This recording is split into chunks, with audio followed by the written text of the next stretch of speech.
Oh no. Shit. Hey everybody, it's Pajama Life with our review of Last Samurai Standing and Wicked. Let's go.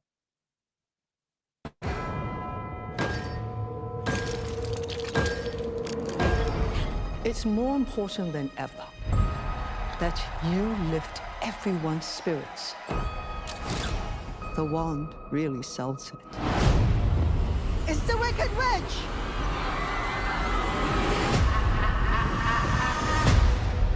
You can wave that wand all you want, but you have no real power. I'm a public figure now. People expect me to Lie? be encouraging.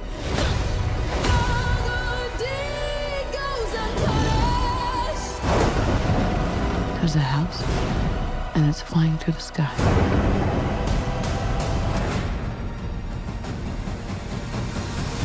I'm off to see the wizard.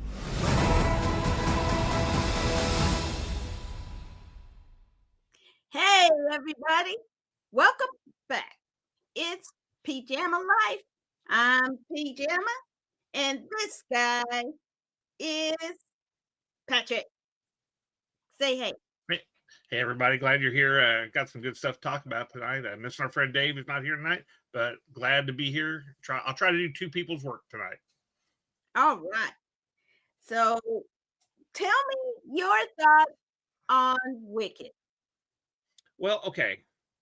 I remember reading the book back in the 90s, early 90s, late 80s when it came out, and thought it was a really interesting concept, the idea that nobody's not the hero of their own story. And it was a great, because everybody had always seen The Wizard of Oz growing up like I did all those years, and it's always the Wicked Witch is terrible. And, but she wasn't terrible in her own mind. You think, and it was a great concept. And the musical aspect, great. This one had some very jarring sequences in it that was, a little bit not very Wizard of Ozzy, I guess. For sure, some of the body transformation, there was some body horror kind of stuff kind of going on, which was appropriate for what was happening. Really, I did enjoy it. I'm not a big fan of the musical per se. I do love musicals in general, though, absolutely. But this one was just never one that really was on my radar for whatever reason. Really good, well done. Production values spectacular, and I mean, it really did highlight how these two people grew up together, went different paths, but at the end, they're still pretty friendly, even though they were trying to do the right thing for both of their viewpoints. It was really, I enjoyed it a lot.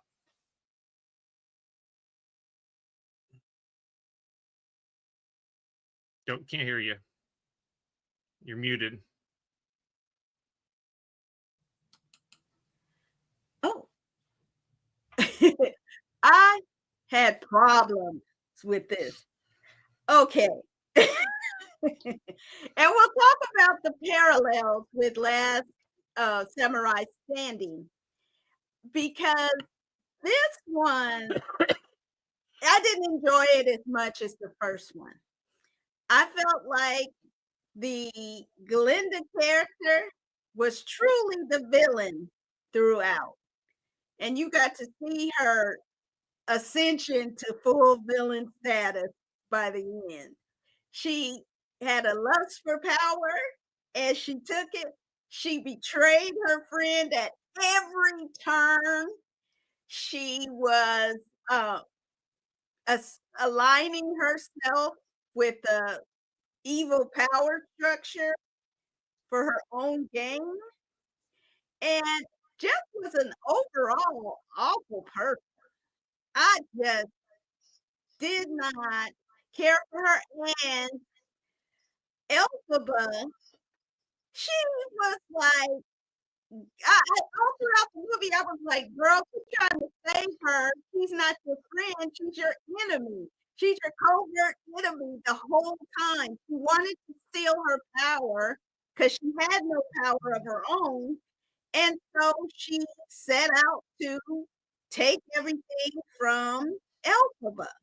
Think about it. She took her sister. She destroyed her relationship. She got her ridiculed and in fear in the city. She sided with Warble to fake her power. And then at the end, she was exiled. But then always up in her face. I was like, girl, bye. She was the worst character in this whole thing. And I was just shocked that nobody is talking about it. And let's look at this as a political thriller. So, and think about it in terms of modern day. What Black woman do you know trying to warn the citizens about an evil dictator who's going to harm the citizens of the country? Who didn't listen? And meanwhile, she's fighting for the others, but no one else is. So she gets, what happens to her? She gets exiled and sit out. I was like, I don't like this at all. This is reading like too crazy to me right now. And I did not care for these subtle messages of ambition at all costs. I didn't think Fierro was great because he should have stood up a long time ago and did what he needed to do. So I wasn't too fond of him. I was just like, I don't like none of these people. Only one I like was Dulcimer, the bear. She tried to tell her, girl, come on with us. These people don't give a damn about you. Just leave and don't put up with this. Oh no, I have to save them. I was like, girl, listen to your nanny who actually loves you. I was like, and then what did they do to Fierro? Oh, I won't spoil it. But they stole his looks. And I was like, you can't be fine and be with a black girl. I was like, man, get out of here with this. This is some BS. Boo, for wicked for good. And then she got to be evil for good to try. What good? I was like, girl, bye. This is terrible. Okay, that's my take on Wicked. Don't watch it. See, if anybody goes to watch this and doesn't know kind of what the storyline is, I mean, obviously you ain't pay attention. I mean, I will say that the first one had the better songs because that was they loaded kind of just because the way that they were set up in the musical. Yeah, the bigger, more memorable, more on everybody's tongue type of songs were in the first half. Second half had some good bits, I mean, yeah, Glinda was terrible. I thought I would say that Elphaba's sister was worse.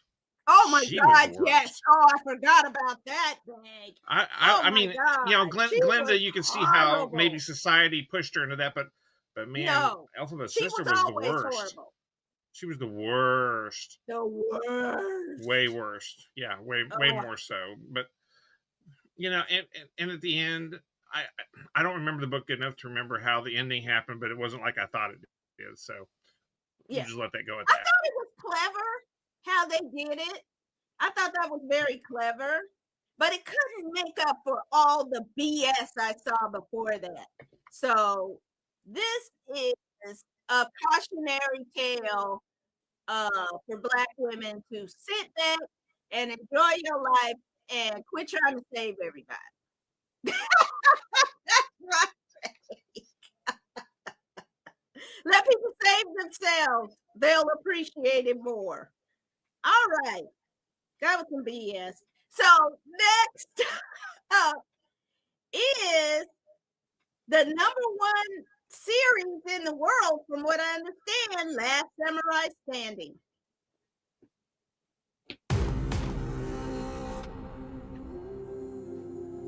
Are you going to draw your sword again? I found a job that could bring in some money. I'll come back to you. Your skills, heart, and physical strength shall be tested in a game tonight. Nothing is off limits. Do you want to survive? I do, yes. I'll keep you safe. And begin!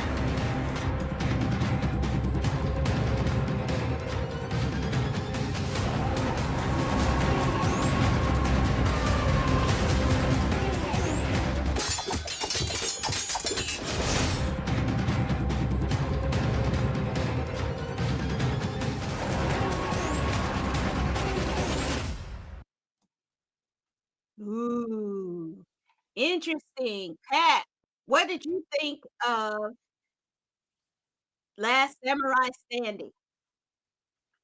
Part 1. It was as if the Tom Cruise Last Samurai had met and had a baby with Squid Games, because it was Squid Games in that time period. Just because it has Exactly what it samurai was. in the title. Because nobody said I volunteer as tribute, but it's definitely Hunger Games, Squid Games, all that. It was just that. I mean, don't get me wrong, loved it totally. Immersed in it, loved it a lot, watched it straight through. I mean, like I said, the action sequence is super solid. Really, it had Yes. a good grounding in history. I don't know how much the people were the same people and stuff, but the power structure and that turbulent period when they transitioned from a old school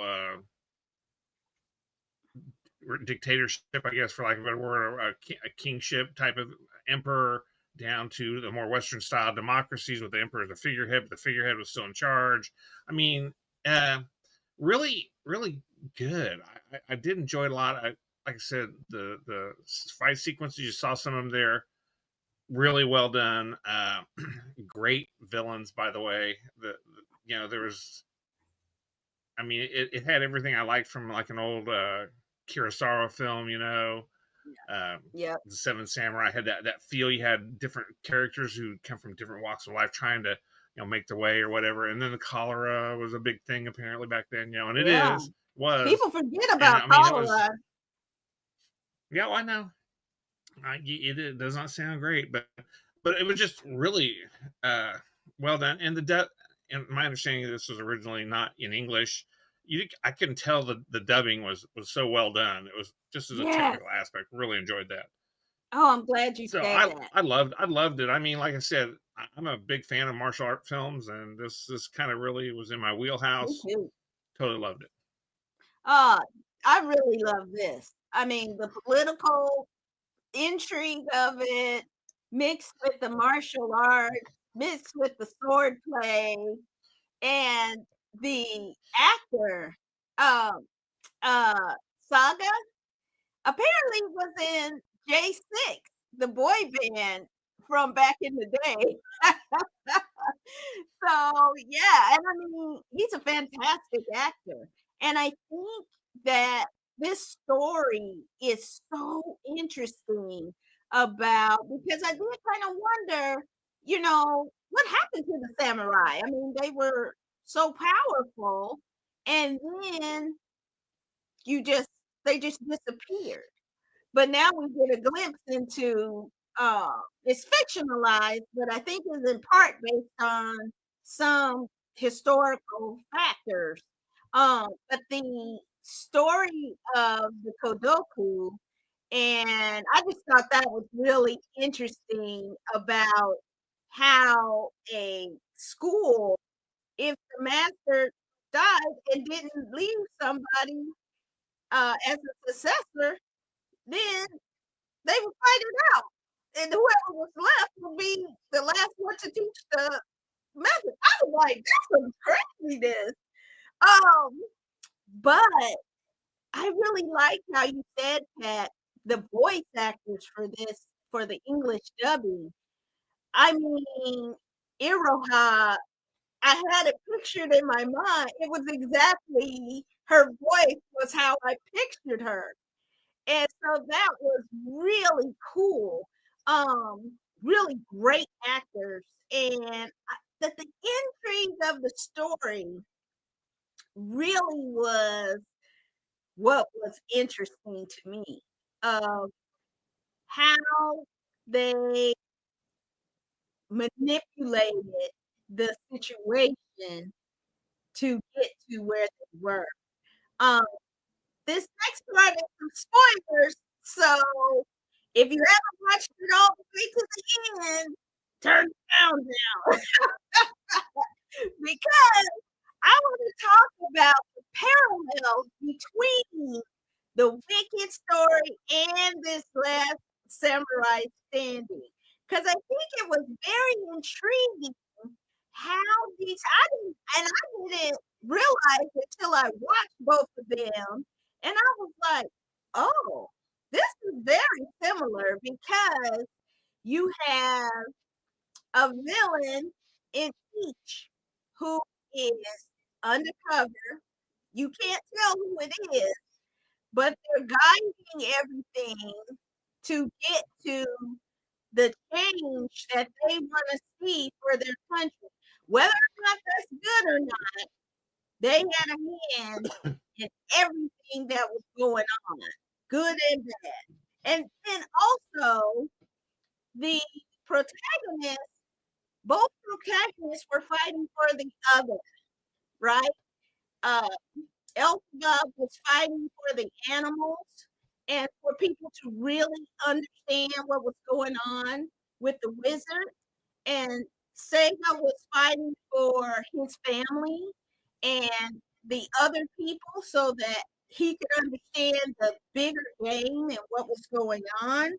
Um, and how power corrupted the two villains.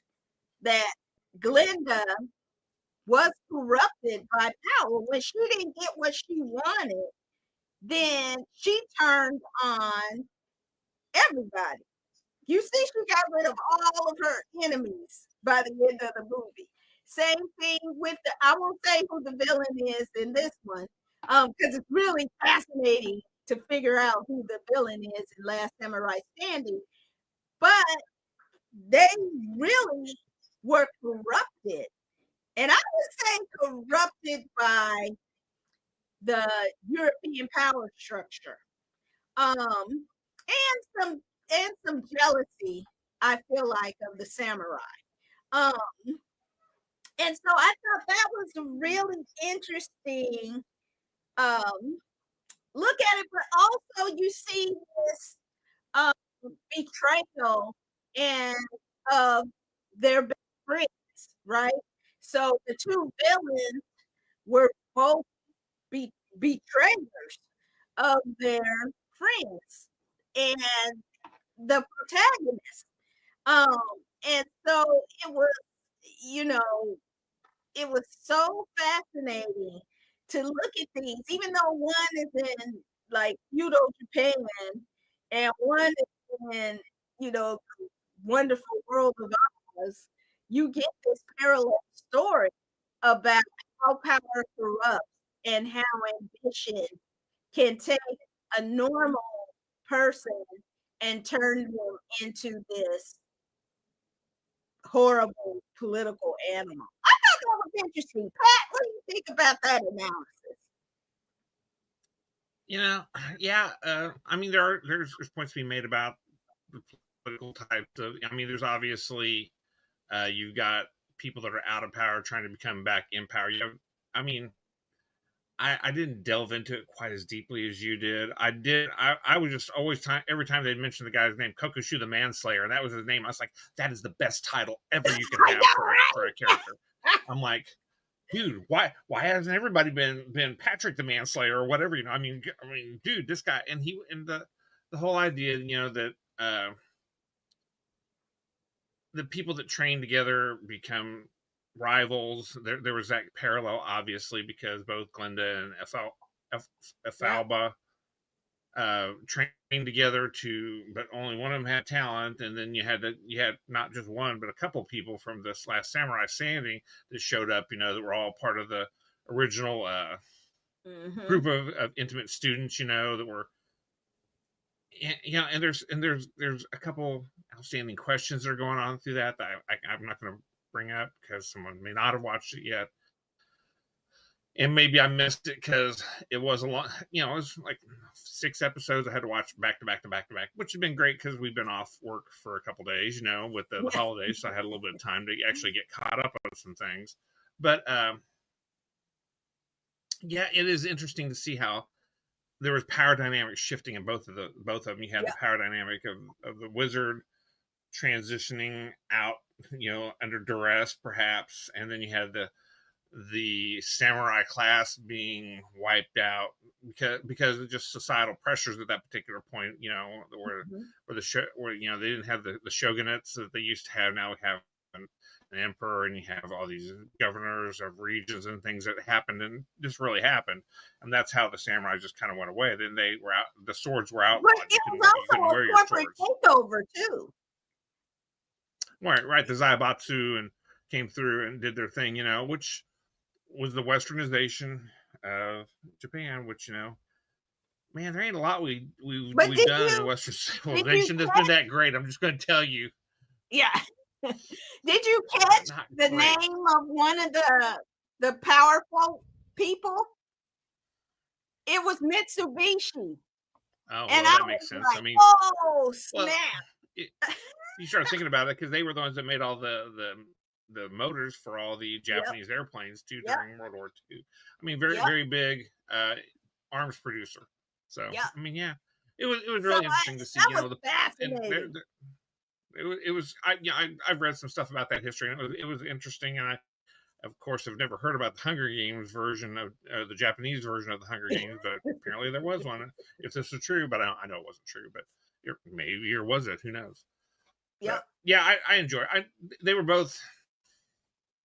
I enjoyed both the movies, or the movie and the series. I don't know. You could even say the movie was a series. It was 2 movies and a whole thing. So I mean, they were both well done. They both took the time they needed to do with what they had, and the parallels are a bit of a stretch sometimes, but on a great geopolitical scale, I guess they are similar. Yeah.